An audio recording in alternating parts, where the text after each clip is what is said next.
Well, good evening and welcome to another episode of Old Fiddles New Life. Going to turn this around and let you see what we're doing here.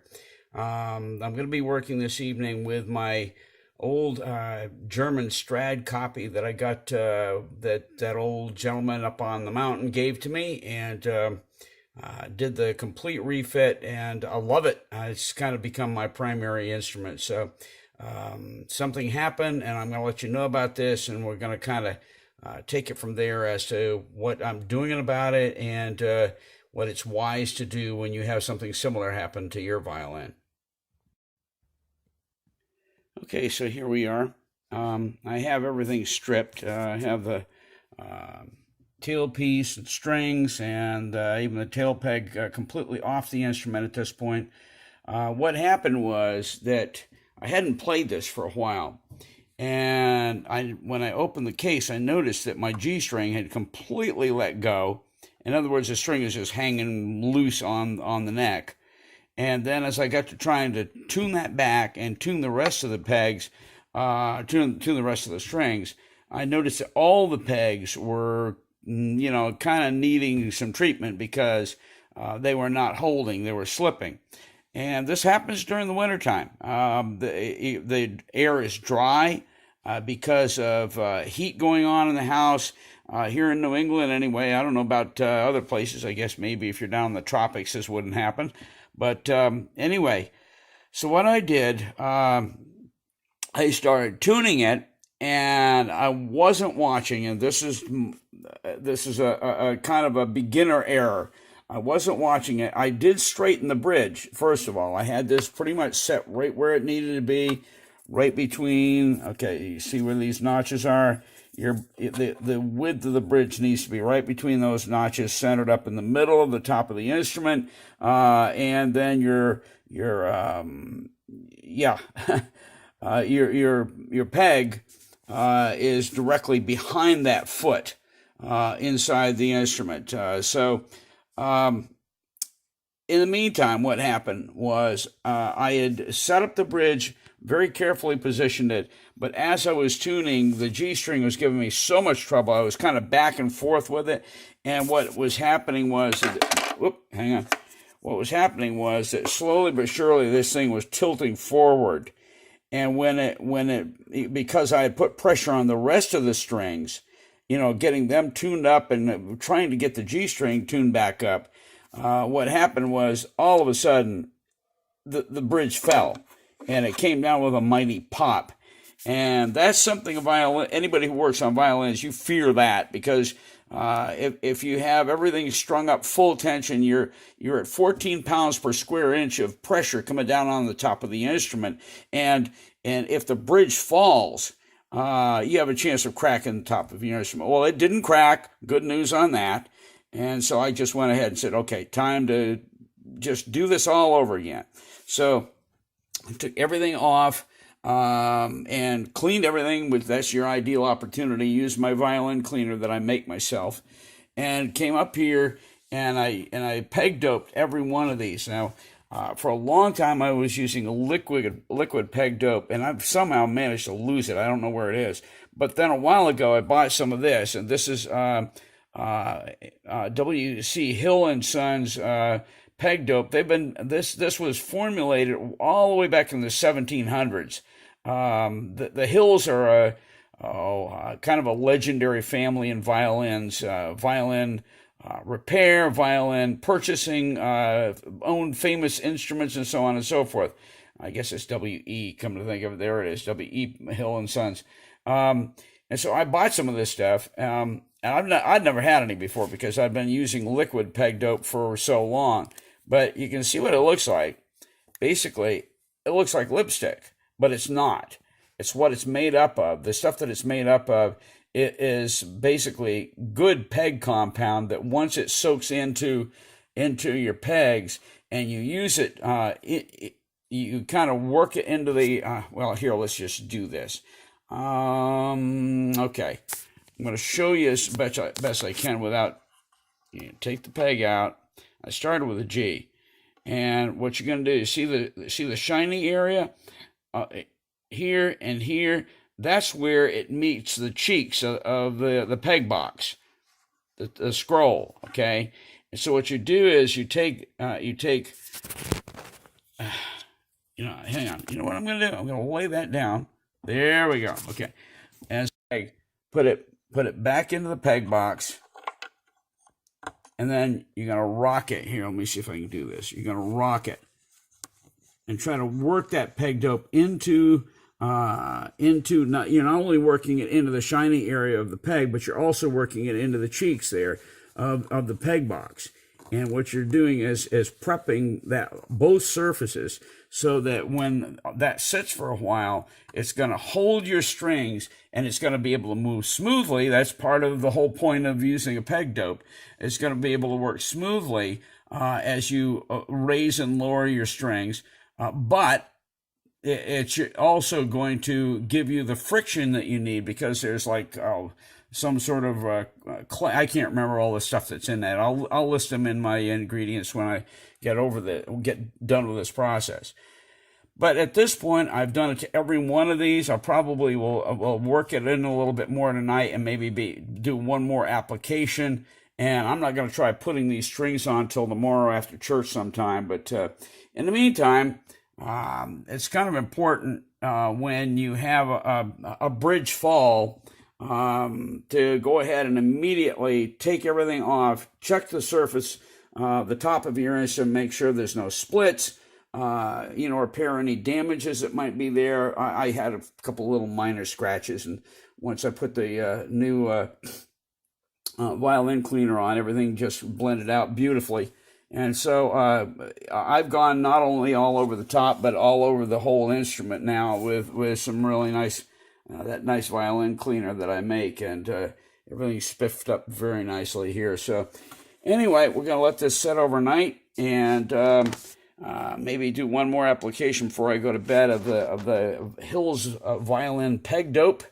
And we'll pick this up tomorrow and show you how we do the rest of it. When we basically, we're going to do a brand new setup and use the same strings. Everything's going to be the same that we're going to be using, but we're going to be very careful as we put our strings in, to put them into the peg, into the hole, and then wind it back to where it lines up with each notch on the nut. This is called the nut right here. So that everything comes off pretty much straight going into onto the peg and coming over the nut. So we'll do that tomorrow. But thanks for stopping by this evening, and we'll see you tomorrow afternoon, probably after church. All right. God bless. Have a good evening, and we'll be back to you later. We're going to do a little bit more on this tonight. I went ahead and got the second treatment on these pegs and got them worked in really well. And so I brought my little box of needle files up, and what I'm after is not in the needle file. This is a tool I use for taking off a chin rest. Chin rests, and almost everybody knows this, are put on. Let's see if I can get a picture on this. Okay, you can see these little holes right here. That is what turns the center on them, that tightens and loosens the threading top and bottom. So anyway, what I do is just take this tool right here, and basically it's a dentist tool. Dentist tools are wonderful. I mean, if you can get a hold of a bunch of old dentist tools, I mean, they're perfect for doing a lot of things on violins. But this one has a broken end on it, and I love it because I don't want it to go too deeply into these holes. You don't want to be going in there and turning that to loosen it or tighten it, and going too far, because as you come around with it to loosen it or tighten, it can drag on the rib and scratch the surface, and I don't ever want to do that. So I just use this broken off end here, and I'm just real careful with it. You see, this end is is longer and narrower. It'd be a whole lot easier for it to go all the way through and scratch. So anyway, I'm going to go ahead and do this. I don't have this set up right now on the tripod, but I will in a minute, and we'll get to work on resetting these strings. Okay, well that's off.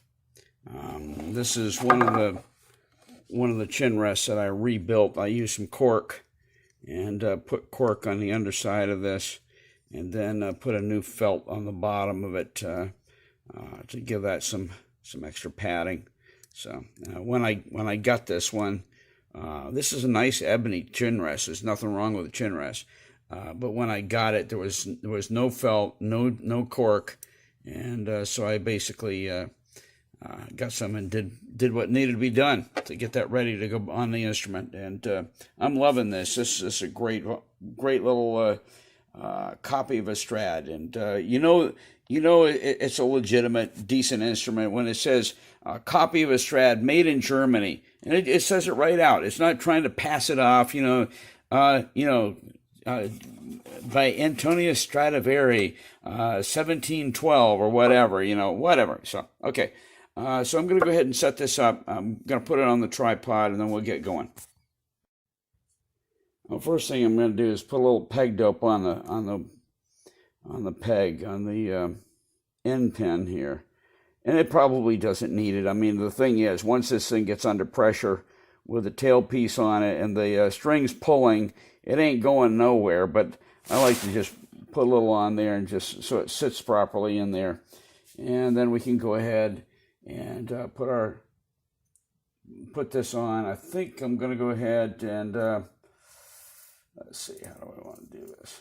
I'm going to get these strings unwound so I can get at them.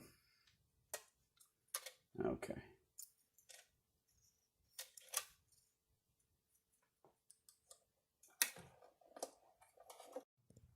Well, I got rid of a whole lot of stuff because I started running out of storage space as I was doing this. Suffice it to say, everything's all back together. The pegs have all been treated properly. You'll notice how each one of these strings comes over the nut and goes almost straight into its location. Nothing crosses over. The G comes in right next to the cheek. The E comes in right next to the cheek, and the A and the D basically go straight back into the peg that they were intended for, and that's exactly the way it's supposed to be. So anyway, it's all there. I'm going to tune this a little bit later, and we'll show it to you when we get all done. Probably we'll go ahead and put the chin rest back on now that everything is back in place. And in the meantime, I've got to watch it because I don't want to be running out of space here as I finish up this little project and do another episode of Old Fiddles New Life. So, all right, that's it for right now, and I'll get back to you in just a minute. Well, everything's all back together. Everything is working. Pegs are working perfectly now. And let's see, we got a little tuner set up. By the way, these tuners are available from Google Play. There's any number of them. There's a whole bunch. Anyway, this is one particular one I use, but let's see if I can do this without.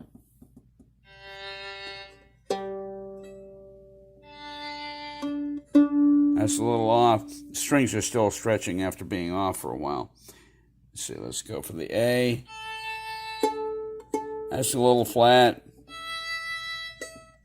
That's pretty good. Okay, so anyway, you get the idea. Just get yourself some of the W.E. Hill original peg dope from 1788 when they came up with that formula. So anyway, it works like a charm. You may have to take your strings all off, or it's very difficult to treat the pegs adequately and get them at both of the shiny places where they go through the cheeks without literally just taking the strings off, or at least taking them completely off the pegs, and then go ahead and all right. Well, just ran out of space on my other cell phone, so I'm using this one. So anyway, thank you for showing up again for Old Fiddles New Life. Everything's all set to go, and my old German Strad is ready to play. I'll tune it up a little bit tomorrow morning and drag a bow across it and see how she sounds. I'm really pleased to be able to get back to this, and especially now that the pegs are all set And hope you've learned a little something, and hope it's been useful to you. Have a good evening, and thank you for coming on back to Old Fiddles New Life.